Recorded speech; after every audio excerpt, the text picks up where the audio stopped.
I used to attend a boarding school. My parents wanted me to, so I had no choice. What was supposed to be a typical childhood experience turned out to be an unforgettable experience of my whole life in a terrifying way. This is my story. I never liked boarding schools. St. Martin's Academy was no exception. Perched atop a hill with its looming gray towers, it was more of a castle than a school. My parents said it was a golden opportunity for me, but all I felt was dread. The first few days passed without much to talk about. I made a few friends, Alex and Sarah, and tried to get settled. But then the whispers started. It wasn't the regular school gossip. No, it was the kind of whisper you hear in a deep, dark forest when you're all alone. It seemed to come from the walls, the floors, the very air. One night, as I lay in my bed, I heard it. "Join us," it said, soft and seductive. Thinking it was Alex playing a prank, I got up to check, but there was no one there. The next day, I told Alex and Sarah about it. Alex laughed it off, but Sarah looked worried. "You heard it too?" she whispered. I nodded. "What is it?" I asked. She looked around, as if checking for eavesdroppers, then beckoned me closer. "Legend says St. Martin's was built on top of an old burial ground. The whispers? They're the voices of those buried below." I scoffed. "Sarah, come on, it's just a story." She looked at me, her eyes filled with fear. "Then why have 3 students gone missing in the past year? All claimed to hear the whispers." I didn't know how to respond. Maybe she was just trying to scare me. The next night, the whispering intensified. "Join us." It repeated over and over. It felt like it was inside my head. The following day, Sarah wasn't at breakfast. Alex and I searched the whole school, but she was nowhere to be found. Panic set in. "What if the legend is true?" I asked Alex, my voice trembling. "We need to find out," Alex replied. After lights out, armed with torchlights, we sneaked into the library. Books about the school's history littered the shelves. One particularly old book, titled The Secrets of St. Martin's, caught our attention. Flipping through its dusty pages, we came across a chilling passage. "St. Martin stands atop hallowed ground. Those who hear the whispers are beckoned by the spirits below. To appease them, a sacrifice must be made." We looked at each other in horror. A sacrifice?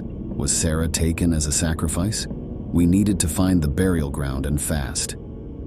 Our search led us to the basement. The air grew colder as we descended. The walls felt like they were closing in. And then we saw it. A sealed door with an ancient symbol engraved on it. The symbol matched the one in the book. As we approached, the whispering became almost deafening. "Join us." Taking a deep breath, Alex pushed the door. It creaked open, revealing a dark cavern. At the center stood a stone altar, and on it, bound and gagged, was Sarah. Without thinking, I rushed forward. But suddenly, shadowy figures emerged from the darkness, blocking our path. Their eyes glowed with an eerie light, and their faces, though faded, showed pain and anger. "We just want our friend back," I yelled. One of the figures stepped forward, its voice echoing, "The debt must be paid." "I won't let you hurt her," I shouted back, my fear replaced with determination. Alex, thinking quickly, grabbed the book from his bag. He began chanting a passage, the words echoing in the cavern. The figures hesitated, their forms starting to waver. The whispers grew frantic. "Join us, join us." With one final powerful chant, Alex shouted, "Be gone!" A blinding light filled the room, and when it cleared, the figures had vanished. We quickly untied Sarah, her eyes filled with tears. "Thank you," she whispered. The next day, we reported everything to the headmaster. The basement was sealed, and the school began a series of rituals to cleanse the grounds. We never heard the whispers again. Years later, St. Martin's Academy was known not for its educational excellence, but for the brave students who saved their friend from the clutches of the past. As for me, I left the school, but the memories never left me. They served as a reminder that sometimes legends are more than just stories. It's been 10 years since the night we faced the spirits at St. Martin's. 10 years since we thought we'd put it all behind us. But some things, I've learned, don't stay buried. I left St. Martin's soon after that incident, vowing never to return. But life has a funny way of dragging you back to places you'd rather forget. I got a letter from Alex saying he was getting married, and he'd chosen St. Martin's Chapel for the ceremony. I stared at the invitation for hours. That place was a part of our past, a chapter I had closed. But Alex was my friend, one of the few who'd stood with me during those dark days. I couldn't let him down. The day of the wedding, I drove up to St. Martin's. The sight of the school brought a flood of memories. It looked unchanged, the gray stones as imposing as ever. But there was a new sense of peace, or maybe it was just my imagination. The chapel was filled with guests, laughter, and music. Alex looked happy, genuinely happy. Seeing him like that, I felt a sense of relief. Maybe we really had moved on from the horrors of our past. During the reception, held in the school's old dining hall, I stepped outside for some fresh air. The night was quiet, the moon casting long shadows across the grounds. That's when I heard it again. Join us. The whisper was faint, almost lost in the night breeze, but I recognized it instantly. My heart raced, and I felt a cold sweat break out on my forehead. It couldn't be. We had ended it, hadn't we? I needed to be sure. I needed to know that it wasn't just my mind playing tricks. So, I walked towards the old basement door, the one we'd found a decade ago. It was locked, but somehow it creaked open at my touch. Inside, it was just as I remembered. The narrow staircase leading down into darkness, the chill in the air. I hesitated, then stepped inside, my phone's flashlight cutting through the blackness. The basement was empty, the stone altar just a slab of rock now.